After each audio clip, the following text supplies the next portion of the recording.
Hello, എല്ലാവർക്കും പുതിയൊരു വീഡിയോയിലേക്ക് സ്വാഗതം.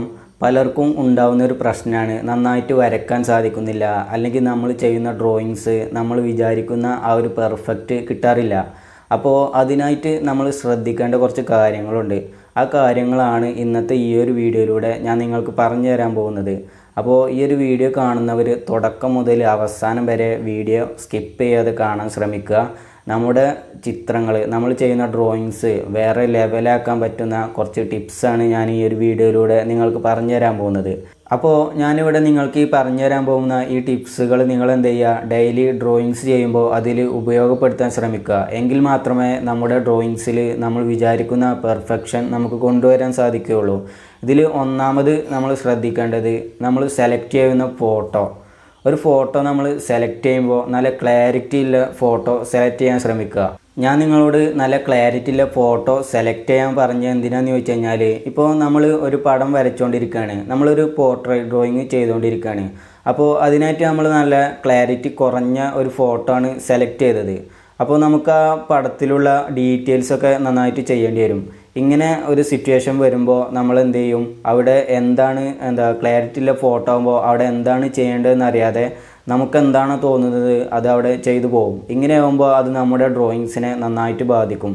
അപ്പോൾ അങ്ങനെ വരാതിരിക്കാനാണ് ഞാൻ നല്ല ക്ലാരിറ്റി ഉള്ള ഫോട്ടോ നമ്മളെപ്പോഴും സെലക്ട് ചെയ്യാൻ ശ്രമിക്കണം എന്ന് പറയുന്നത്. പലപ്പോഴും നമുക്ക് ഇതുപോലുള്ള ക്ലാരിറ്റി കുറഞ്ഞ ഫോട്ടോസൊക്കെ ലഭിക്കാറുള്ളത് കമ്മീഷൻ വർക്കൊക്കെ കിട്ടുമ്പോഴാണ്. അപ്പോൾ ഇങ്ങനത്തെ ഒരു സിറ്റുവേഷൻ വരുമ്പോൾ നമ്മൾ എന്താ ചെയ്യേണ്ടതെന്ന് വെച്ച് കഴിഞ്ഞാൽ, നമ്മുടെ കസ്റ്റമറിനോട് നമ്മൾ പറയുക ഒന്നിലധികം ഫോട്ടോസ് അയച്ചു തരാൻ. അപ്പോൾ അവർ ഒന്നിലധികം ഫോട്ടോസ് അയച്ചു തന്നാൽ അതിലേറ്റവും ക്ലാരിറ്റി കൂടിയ ഫോട്ടോ ഏതാണോ അത് നമ്മൾ സെലക്ട് ചെയ്യാൻ ശ്രമിക്കുക.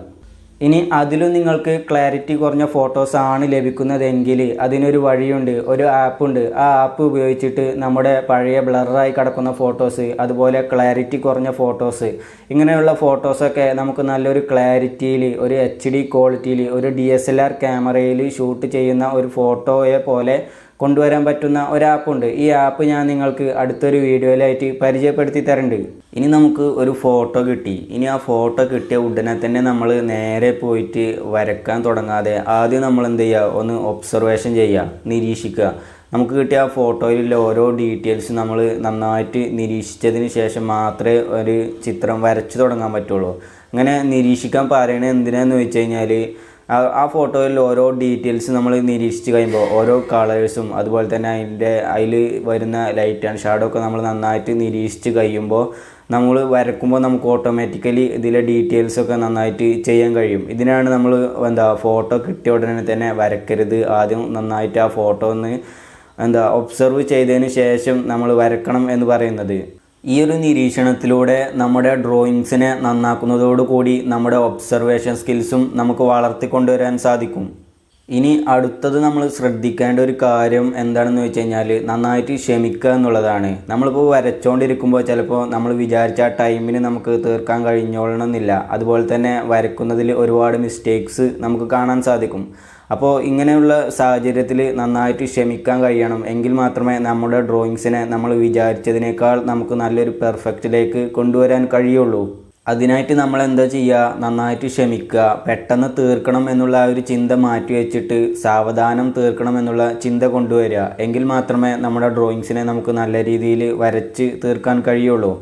അതുപോലെ തന്നെ പലരും ചെയ്യുന്ന ഒരു വലിയ മിസ്റ്റേക്കാണ്, വരക്കാനിരുന്ന് കഴിഞ്ഞാൽ പെട്ടെന്ന് വരച്ച് തീർക്കണം, എന്നിട്ട് വേണം ഇൻസ്റ്റയിലും ഫേസ്ബുക്കിലും യൂട്യൂബിലൊക്കെ ഷെയർ ചെയ്യാൻ.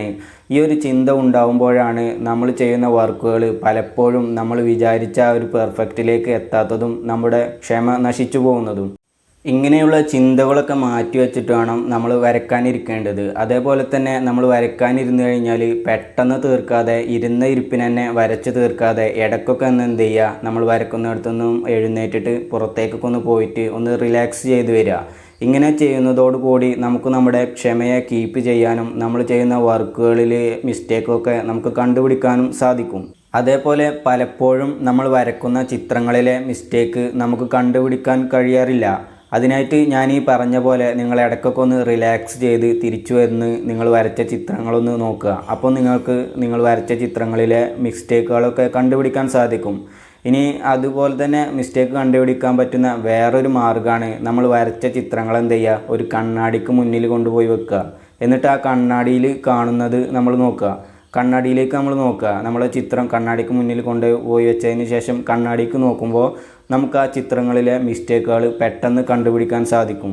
പിന്നെ നമ്മൾ നന്നായിട്ട് പ്രാക്ടീസ് ചെയ്യുക. ഡെയിലി നന്നായിട്ട് പ്രാക്ടീസ് ചെയ്ത് കഴിഞ്ഞാലും നമുക്ക് നമ്മുടെ ചിത്രങ്ങളെ മിസ്റ്റേക്കുകളൊന്നും ഇല്ലാതെ നല്ല രീതിയിൽ നല്ലൊരു പെർഫെക്റ്റോട് കൂടി വരച്ച് തീർക്കാൻ സാധിക്കും. അതിനായിട്ട് നമ്മൾ എന്ത് ചെയ്യുക, നന്നായിട്ട് ഡെയിലി പ്രാക്ടീസ് ചെയ്യാൻ ശ്രമിക്കുക. ഞാനിവിടെ ഡെയിലി പ്രാക്ടീസ് ചെയ്യാമെന്ന് പറഞ്ഞപ്പോൾ പലരും വിചാരിച്ചിട്ടുണ്ടാവും ഡെയിലി വരയ്ക്കേണ്ടി വരുമെന്ന്. ഡെയിലി വരയ്ക്കാൻ കഴിയുമെങ്കിൽ അങ്ങനെയും നിങ്ങൾക്ക് ചെയ്യാം, അല്ലാതെയും നമുക്ക് പ്രാക്ടീസ് ചെയ്യാൻ പറ്റും. നിങ്ങൾക്കിപ്പോൾ ഒരു സ്കെച്ച് ബുക്ക് ഉണ്ടെങ്കിൽ അല്ലെങ്കിൽ ഒരു സാധാരണ നോട്ട് ബുക്ക് ഉണ്ടെങ്കിൽ അതിൽ നമുക്ക് പ്രാക്ടീസ് ചെയ്യാം. അതെങ്ങനെയാണെന്ന് വെച്ചാൽ ഡീറ്റെയിൽ ആയിട്ട് ചെയ്യണമെന്നില്ല. നമ്മളെന്ത് ചെയ്യുക, നമ്മുടെ മുന്നിൽ കാണുന്ന ഓരോ വസ്തുക്കളും, നമ്മൾ പ്രകൃതിയിൽ കാണുന്ന മരങ്ങൾ, അതേപോലെ ചെടികൾ, പൂക്കൾ, അതേപോലെ നമ്മളെ വീട്ടിലുള്ള ഗ്ലാസ്, പാത്രങ്ങൾ, ഇതുപോലുള്ള മേശകൾ, കസേരകൾ, ഇതുപോലുള്ള ഉപകരണങ്ങൾ എന്ത് ചെയ്യുക, നിങ്ങൾ വെറുതെ നിങ്ങളുടെ നോട്ട്ബുക്കാണെങ്കിലും അല്ലെങ്കിൽ സ്കെച്ച് ബുക്കാണെങ്കിലും, ഇനി നിങ്ങൾക്ക് കളർ ചെയ്യാനാണെന്നുണ്ടെങ്കിലും നിങ്ങളെന്ത് ചെയ്യുക, നിങ്ങൾക്ക് പെന്ന് കൊണ്ട് സ്കെച്ച് ചെയ്യുക. അതേപോലെ നിങ്ങൾക്ക് പെൻസിൽ കൊണ്ട് ഇനി കളർ ചെയ്യണമെങ്കിൽ കളർ ചെയ്യുക. വളരെ ഡീറ്റെയിൽ ആയിട്ട് ചെയ്യണമെന്നില്ല. ഡീറ്റെയിൽ ആയിട്ട് ചെയ്യാതെ വളരെ ഒരു സ്കെച്ച് ഇട്ട് വെക്കുക. 1, 2, 3 ഒരു ദിവസം സ്കെച്ച് ഇടുക. ഇതേപോലെ നമ്മൾ ഡെയിലി ചെയ്ത് കഴിഞ്ഞാൽ നമുക്ക് നമ്മുടെ ഡ്രോയിങ്സിൽ നല്ലൊരു ഇമ്പ്രൂവ്മെൻറ്റ് കൊണ്ടുവരാൻ സാധിക്കും. അപ്പോൾ ഞാൻ ഈ പറഞ്ഞ കാര്യങ്ങളൊക്കെ നിങ്ങളെന്ത് ചെയ്യുക, നന്നായിട്ട് ശ്രദ്ധിച്ച് മനസ്സിലാക്കി ഡെയിലി ഡ്രോയിങ്സ് ചെയ്യുമ്പോൾ നിങ്ങളതിൽ ഉപയോഗപ്പെടുത്താൻ ശ്രമിക്കുക. ഞാനിവിടെ ഈ പറഞ്ഞ കാര്യങ്ങളൊക്കെ നിങ്ങൾ നന്നായിട്ട് ശ്രദ്ധിച്ച് മുന്നോട്ട് പോരുകയാണെങ്കിൽ പിന്നെ നിങ്ങൾക്ക് എൻ്റെ ഡ്രോയിങ്സ് ശരിയാവുന്നില്ല എന്നൊരു പരാതി ഉണ്ടാവില്ല. അപ്പോൾ ഇത്രയും കാര്യങ്ങളാണ് നമ്മളൊരു ഡ്രോയിങ്സ് ചെയ്യുമ്പോൾ ശ്രദ്ധിക്കേണ്ടത്. ഞാൻ ഈ പറഞ്ഞ ഈ കാര്യങ്ങളൊക്കെ നിങ്ങളെന്ത് ചെയ്യുക, പരമാവധി ശ്രദ്ധിച്ച് മനസ്സിലാക്കി നിങ്ങളുടെ ഡ്രോയിങ്സിൽ പരമാവധി ഉപയോഗപ്പെടുത്താൻ ശ്രമിക്കുക. എങ്കിൽ നമുക്ക് നമ്മുടെ ഡ്രോയിങ്സിനെ നല്ലൊരു രീതിയിൽ മെച്ചപ്പെടുത്തി കൊണ്ടുവരാൻ സാധിക്കും. അപ്പോൾ ഈ ഒരു വീഡിയോ നിങ്ങൾക്ക് ഇഷ്ടമായിട്ടുണ്ടെങ്കിൽ വീഡിയോക്ക് ഒരു ലൈക്ക് കൊടുക്കുക. ഈ വീഡിയോയെക്കുറിച്ചുള്ള നിങ്ങളുടെ അഭിപ്രായങ്ങൾ താഴെ കമൻറ്റ് സെക്ഷനിൽ കമൻ്റായിട്ട് രേഖപ്പെടുത്തുക. പിന്നെ ഞാനിവിടെ ഈ പറഞ്ഞ കാര്യങ്ങളൊക്കെ നിങ്ങൾക്ക് ഉപകാരമുള്ളതാണെങ്കിൽ അതും കൂടെ നിങ്ങൾ എന്ത് ചെയ്യുക, താഴെ കമൻറ്റ് സെക്ഷനിൽ ഒന്ന് കമൻ്റായിട്ട് രേഖപ്പെടുത്തുക. പിന്നെ ഈ ഒരു ചാനൽ നിങ്ങൾ ആദ്യമായിട്ട് കാണുന്നവരാണെങ്കിൽ ഈ ചാനൽ നിങ്ങൾ സബ്സ്ക്രൈബ് ചെയ്തിട്ടില്ല എങ്കിൽ വേഗം പോയിട്ട് ഈ ഒരു ചാനൽ സബ്സ്ക്രൈബ് ചെയ്യാൻ ശ്രമിക്കുക. അപ്പോൾ ഇനി എന്തായാലും അടുത്തൊരു വീഡിയോയിൽ കാണാം.